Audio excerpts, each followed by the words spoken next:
Per signum crucis de nimicis nostris, libera nos Deus noster, in nomine Patris et Filii et Spiritus Sancti. Amém.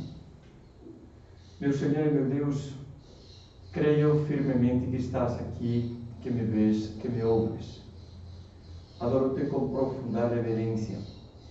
Peço-te perdão dos meus pecados e graça para fazer com fruto este tempo de oração. Minha Mãe Imaculada, São José, meu Pai e Senhor, meu anjo da guarda, intercedei por mim.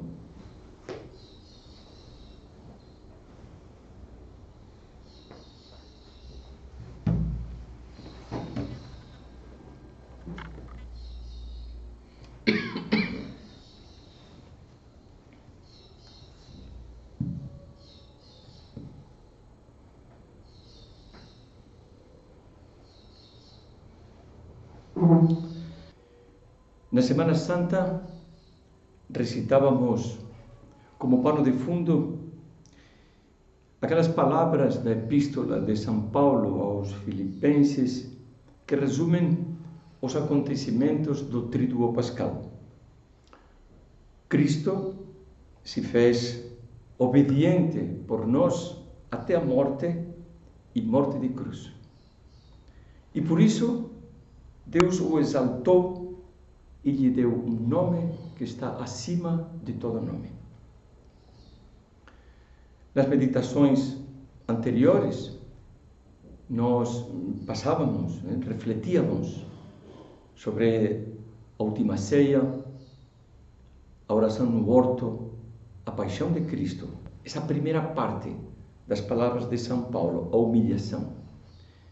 E agora, nesta meditação final, nós vamos contemplar o triunfo, a exaltação, por isso Deus o exaltou, a ressurreição, a ascensão aos céus e, como consequência, a vinda do Espírito Santo. E essas palavras, que são palavras-chave, nos ensinam que o próprio retiro foi isso, uma exaltação. Mas porque primeiro nos humilhamos, primeiro nos reconhecemos os nossos erros, os nossos pecados, depois alcançamos o perdão de Deus, a felicidade de estar de novo com Deus, uma exaltação. E nos diz que esse é o caminho da nossa vida. Se nós queremos ser exaltados, se nós queremos triunfar, devemos primeiro humilhar-nos. Na medida da nossa humilhação, na medida em que aceitamos as humilhações, na medida em que nós carreguemos a cruz de Cristo, é que nós depois seremos exaltados. É um caminho, esse caminho que nós vamos ver agora nesta meditação, o caminho que devemos seguir, o caminho da fé, da esperança e do amor. Nós lemos na Epístola de São Pedro: Cristo padeceu por nós para que nós sigamos as suas pegadas. E nessa mesma medida em que sigamos as pegadas de Cristo, na paixão, na cruz, é que nós depois seremos exaltados, receberemos o prêmio. É o caminho que Nossa Senhora seguiu. Quia respexit humilitate mancilla Domini, porque Deus olhou para a humildade da sua serva, por isso me chamará bem-aventurada todas as gerações. Porque eu me humilhei, porque reconheci o meu nada. E na luta espiritual é assim. Eu reconheço o meu nada e diante das falhas e dos erros eu me humilho e os aceito. E assim eu me abro à graça de Deus. Na medida em que eu me humilho, eu que eu sou exaltado. E continua no Magnificat: deposuit potentes de sede et exaltavit humiles. Derrubou os poderosos do seu trono e exaltou os humildes. De novo, essa mesma ideia.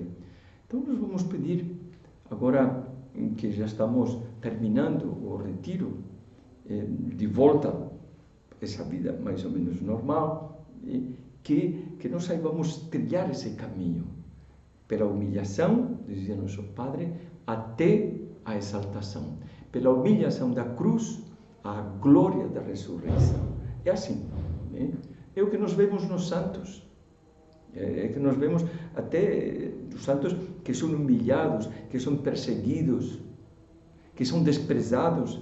É o que nós vemos quando está morrendo uma pessoa santa e está esgotada, acabada por causa da doença, derrubada, e achamos que não vale nada. E depois da morte, ele vai ser exaltado, ele vai receber o prêmio. E quais são os pilares que nós vamos meditar agora, que nos ensinam a ressurreição de Cristo, a ascensão de Cristo aos céus e a vinda do Espírito Santo? Os pilares são os pilares de sempre: é a fé, é a esperança, é o amor. Olhemos primeiro a ressurreição de Cristo. O dia de Páscoa amanheceu triste para os apóstolos. Amanheceu com essa realidade de que Cristo estava morto. Estava morto. Quantas vezes nós pensamos, no estado de espírito dos apóstolos, todo o interior deles, de desânimo, de frustração, de perplexidade, de não saber o que fazer, estavam perdidos na vida. Todos os planos, os projetos que tinham feito, os sonhos que até o próprio Cristo tinha alimentado, tudo aquilo desabou em um momento, em menos de um dia. Ainda não tinha caído a ficha, não tinham reparado o que acontecia, mas a consequência, o fato para eles era claro: Cristo estava morto. Tinham visto morto, o tinham colocado lá no sepulcro. Tudo terminou.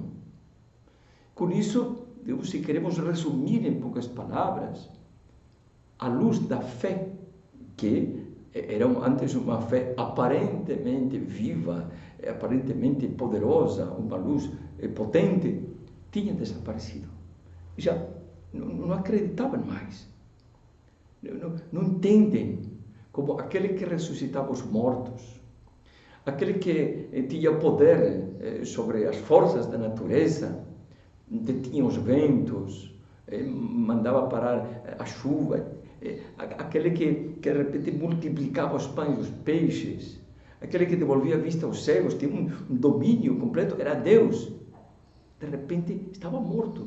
Ele não tinha feito nada para evitar todas aquelas torturas, para evitar aqueles sofrimentos, as humilhações. Não tinha feito nada, estava morto.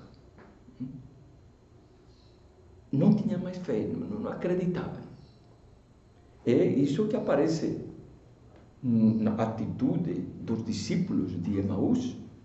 Nós esperávamos, nós acreditávamos, ou nas palavras de Tomé, palavras duras: se eu não enfiar os dedos nos buracos da sua mão, e se não colocar a minha mão na ferida do lado, ele tinha visto Cristo assim, com aquelas feridas, não acredito. E Jesus, quando aparece pela primeira vez, no dia de Páscoa, aceita o desafio e diz: vem aqui, venha, enfia as tuas mãos aqui, nos dedos nas minhas mãos, enfia a tua mão aqui no meu lado, e não sejas incrédulo, mas tenha fé. Tem fé. Isso é o que nosso Senhor nos diz agora. Você não seja incrédulo, tenha fé. E com isso a fé volta. Cristo aparece ressuscitado, triunfante, a fé volta, os discípulos de Emaús saem correndo de Emaús para Jerusalém para dar a notícia aos apóstolos. Os apóstolos ficam alegres, Jesus volta, nunca tinha deixado de confiar, demonstra como confia neles e lhes diz: recebei o Espírito Santo, lhes dá o poder de perdoar os pecados. Aqueles a quem perdoar de seus pecados, ser-lhes são perdoados. E a Pedro lhe confia a missão de cuidar da igreja. Apacenta as minhas ovelhas, apacenta os meus cordeiros, esses que são meus fiéis. E se abre com eles e lhes explica mil coisas, naqueles 40 dias. os planos, os projetos, e ele diz, faz a promessa, vocês serão as minhas testemunhas em Jerusalém e no mundo inteiro. Tudo respira alegria, otimismo, vontade de fazer coisas, energia. E olhando para nós, que nós já sabemos que Cristo ressuscitou e Cristo vive, como está a nossa fé? Como vai? Eu confio, a fé, essa confiança no que nós ouvimos, nas palavras do Senhor que está no Evangelho, no que nos fala na oração, naquilo que nós lemos. A fé na vocação, Deus me chamou, Deus está por trás deste grande projeto que é a igreja, como acabamos de ler, vocês serão as minhas testemunhas, deste grande projeto que é a obra, que é uma parte da igreja, de transformar o mundo, de ser fermento no meio da massa, de transformar o mundo, transformando as famílias. Acreditamos nisso. Acreditamos na vida santa do nosso Padre, em que Ele encarnou o Espírito da obra, a vida santa dessas outras pessoas que já estão em processo de canonização, que nos dizem que é um caminho possível, é um caminho para nós. Acredito, tenho fé. Como eu reajo quando aparecem as dificuldades? Quando vivo em circunstâncias que não acabo de entender? Quando talvez, como acontece na situação que nós estamos vivendo agora, que parece que não temos um futuro promissor, o que vai acontecer? Quando tudo voltar à normalidade, acredito, tenho fé nesse Cristo que nos diz, eu estou convosco até o fim dos séculos. Não temais. Sabemos dizer, como Tomé, meu Senhor e meu Deus, um ato de fé. Sabemos dizer, como São Paulo escreve a Timóteo, eu sei em quem acreditei. Quando parece que os obstáculos aumentam, parece que são gigantes à nossa frente, quando parece que as coisas não dão certo, não conseguimos encaixar na nossa vida de piedade, o apostolado, há dificuldades na família, eu sei em quem acreditei. É a fé, um motor que me impulsiona, e é preciso fazer muitos atos de fé, para que essa fé entre em nós. Fazer atos de fé, porque depois esses atos se transformarão em atitudes e em ações de fé. E se nos perguntamos, em que devo acreditar? Em concreto, acreditar em quê? As palavras, no Evangelho. Olha, o Padre nos tem repetido de uma maneira insistente que nós devemos acreditar no amor de Deus por nós. Eu acredito que Deus me ama. Eu acredito que Deus está ao meu lado. Eu acredito que Deus quer o meu bem. E por isso que eu confio. E por isso que eu caminho, que eu vou para a frente. Mas o Padre repetia no fim da sua vida, digo repetia porque eu sabia de uma vez que tinha falado na véspera das suas bodas sacerdotais, em março, 27 de março de 75, umas palavras que estão recolhidas no perfil, mas agora eu recentemente descobri que também ele pronunciou essas mesmas palavras aqui em São Paulo, numa tertúlia que teve lá na casa do Sumaré, da comissão. Essas palavras são estas, que dizem aqui as pessoas da obra daqui, e nos diz a cada um de nós: não devemos afligir-nos por nada, não devemos preocupar-nos por nada, não havemos de perder a serenidade por coisa nenhuma do mundo.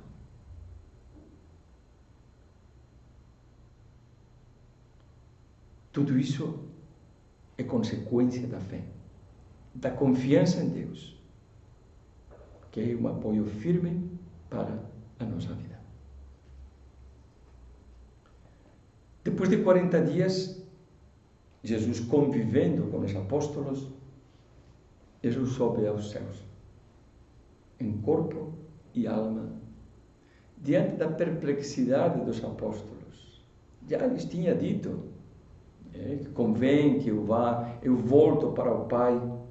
Mas São Marcos nos diz que alguns deles, até naqueles momentos, não acreditavam. Tanto é assim que ficam olhando para o céu, e é necessário que uns anjos lhes digam: homens da Galileia, o que fazeis olhando para o céu? A ascensão, o que representa? Por um lado, é a glorificação de Cristo, que já começa a reinar. Mas de Cristo, Deus e homem verdadeiro, é a exaltação e a glorificação, é o prêmio que a sua humanidade recebe.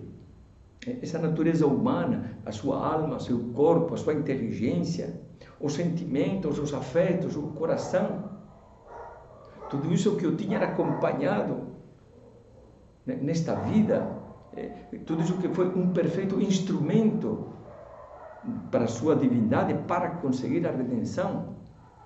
Essa natureza humana, corpo e alma, que estava presente em Belém, no seu nascimento. Essa humanidade que passou frio, que passou calor, fome, sede, angústia, tristeza, alegria, como nós já meditávamos.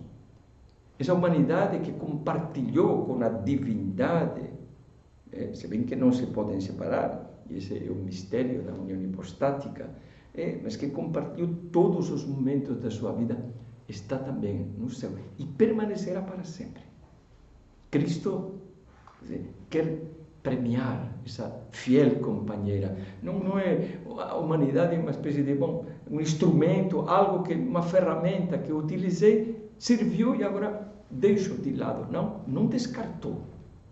Cristo está em corpo e alma e nos diz que também nós ressuscitaremos.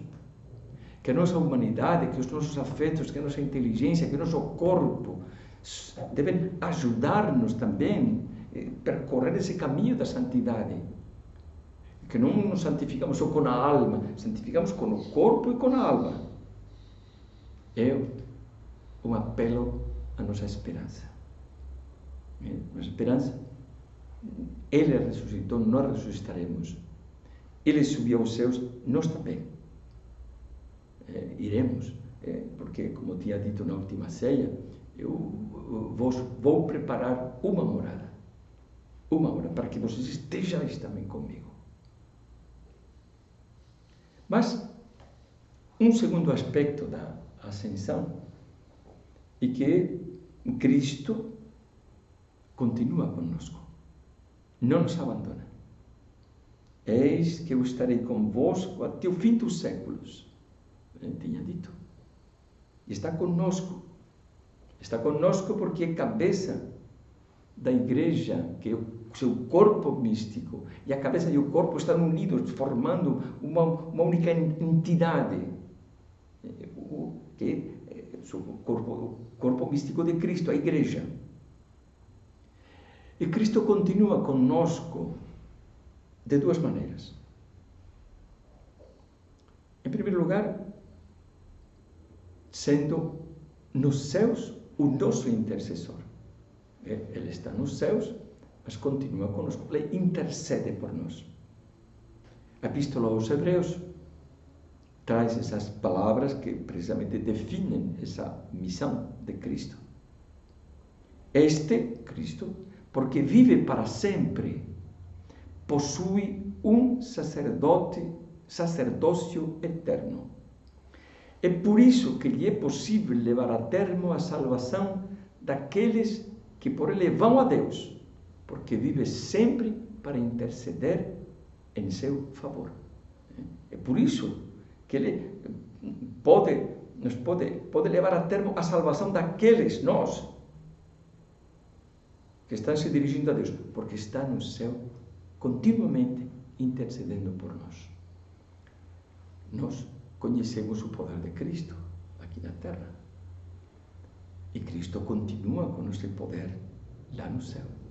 Saber que temos um intercessor, alguém que fala por nós, alguém que pede por nós, alguém que facilita o nosso caminho. Eu sou o caminho, não só porque vocês têm que me imitar, mas eu sou o caminho que facilita esse andar, um dia e outro dia e outro dia. É intercessor, em primeiro lugar. Em segundo lugar, Cristo está conosco aqui, está nos céus, mas continua, nos acompanha na terra, porque Ele vive em nós.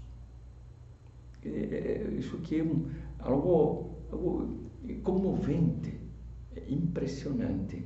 Ele continua na terra, Ele atua através de nós, Ele quer se encarnar em nós. Em palavras de Santo Agostinho, diz: Cristo já foi elevado ao mais alto dos céus. Contudo, continua sofrendo na terra através das tribulações que nós experimentamos como seus membros. Deu testemunho desta verdade quando se fez ouvir lá do céu: Saulo, Saulo, por que me persegues? E ainda, eu estava com fome e me destes de comer. Bonito, né? Por que me persegues? Saulo não estava perseguindo Cristo, estava perseguindo os cristãos.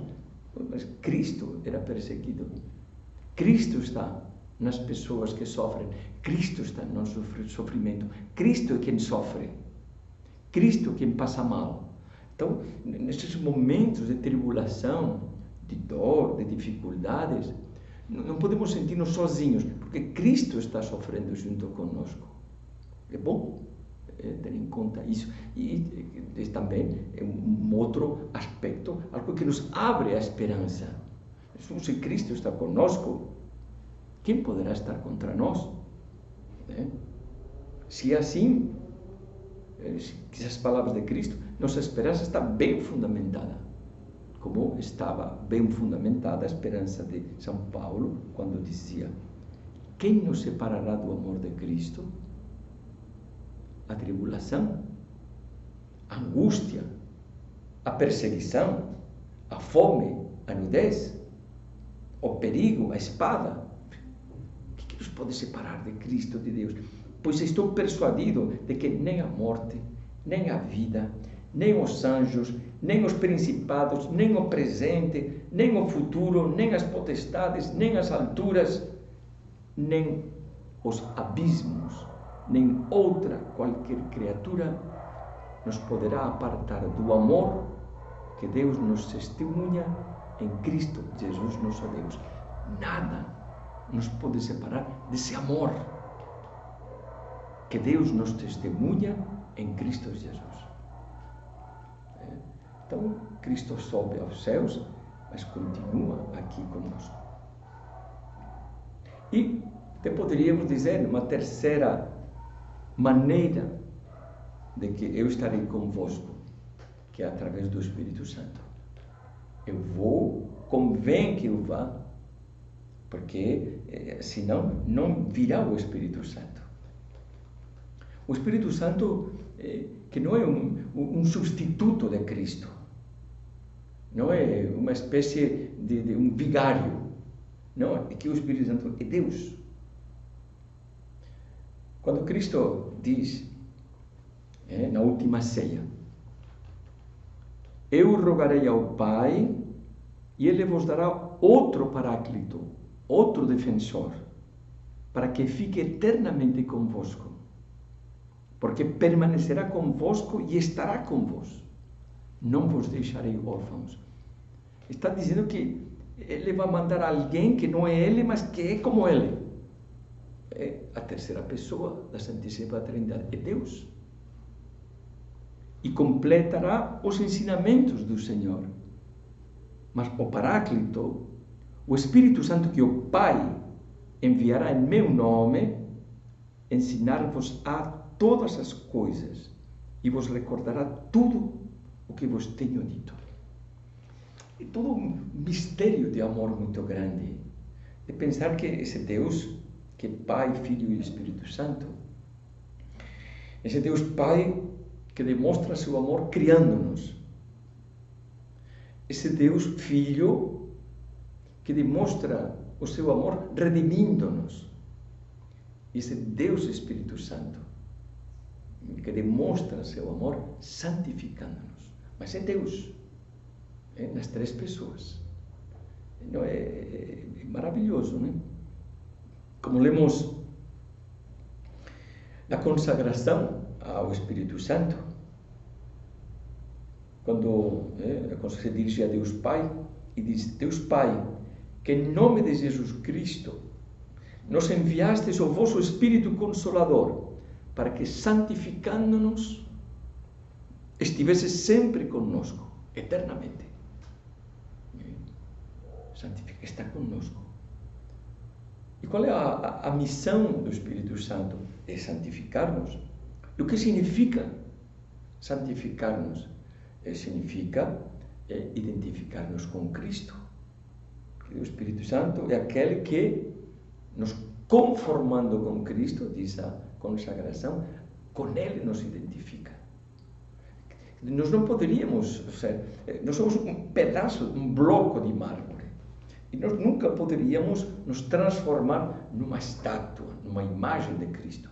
Por isso é necessário um artista, mas um artista divino, que é o Espírito Santo, e que vai modelando em nós a imagem de Jesus Cristo. Esse Espírito Santo que vem, que é um sinal de amor, um sinal de amor de Deus, e que vem precisamente no batismo. O batismo, no Apocalipse, tem umas palavras que dizem assim: eis que estou à porta e bato. Se alguém ouvir a minha voz e me abrir a porta, entrarei em sua casa e cearemos, eu com ele e ele comigo. Então, está dizendo que o Espírito Santo entra na nossa alma, na nossa vida, Deus, mas nós temos que abrir a porta. E como que abrimos essa porta? Abrimos a porta no batismo.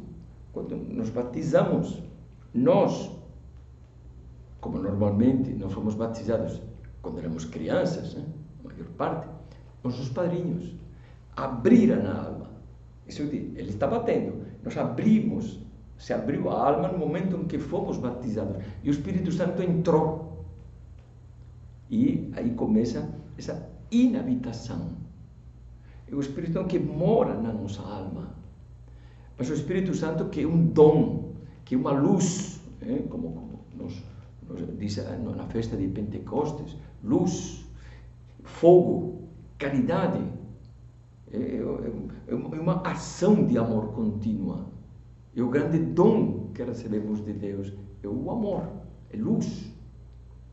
E nós recebemos na hora do batismo. E se nos diz que recebemos, ele coloca essas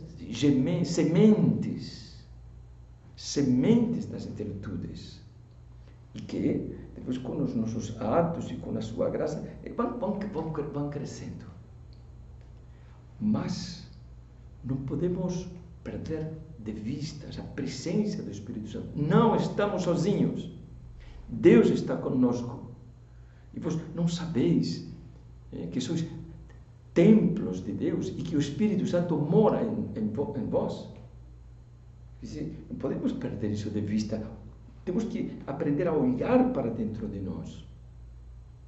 E assim como uma luz ilumina com a sua presença, e o fogo aquece com a sua presença, e o sol esquenta e ilumina com a sua presença, o Espírito Santo, com a presença, já causa todos esses dons, esses bens, a santificação. A sua presença é uma presença transformadora. Não nos muda, continuamos a ser nós mesmos. Somos os mesmos, mas nos vai aperfeiçoando. Nos vai dando uma capacidade que não tínhamos para fazer atos sobrenaturais. e com os seus dons nos vai transformando em Cristo. Se nós deixamos, porque sempre Deus respeita a nossa liberdade. É a vida sobrenatural. A capacidade que nós temos de realizar atos de fé, de esperança, de caridade, de se saber perdoar, esquecer, de ser misericordiosos. Tudo que os dons mostram e ensinam. É pelo Espírito Santo que nós podemos viver como filhos de Deus. Na Epístola aos Romanos, lemos: se o Espírito Santo, daquele que ressuscitou Jesus dos mortos, habita em vós, Ele que ressuscitou Jesus Cristo dos mortos, também dará a vida aos vossos corpos mortais, pelo seu Espírito que habita em vós. Pois todos os que são conduzidos pelo Espírito de Deus são filhos de Deus. E assim que nós terminamos a meditação e o retiro, com essa alegria do Espírito Santo, sabendo que não saímos daqui sozinhos, não vivemos sozinhos, nunca estaremos sozinhos, mas com o Espírito Santo, com Deus Pai, Deus Filho e Deus Espírito Santo na nossa alma. Eles que começaram a obra em nós, a obra da santificação, eles também a terminarão. E recorremos a Nossa Senhora, a nossa grande intercessora, a nossa Mãe, que é ao mesmo tempo esposa de Deus Espírito Santo, para que ela também nos ajude a ouvir o que Deus nos quer dizer, o Espírito Santo, e a pôr em prática todos os seus ensinamentos.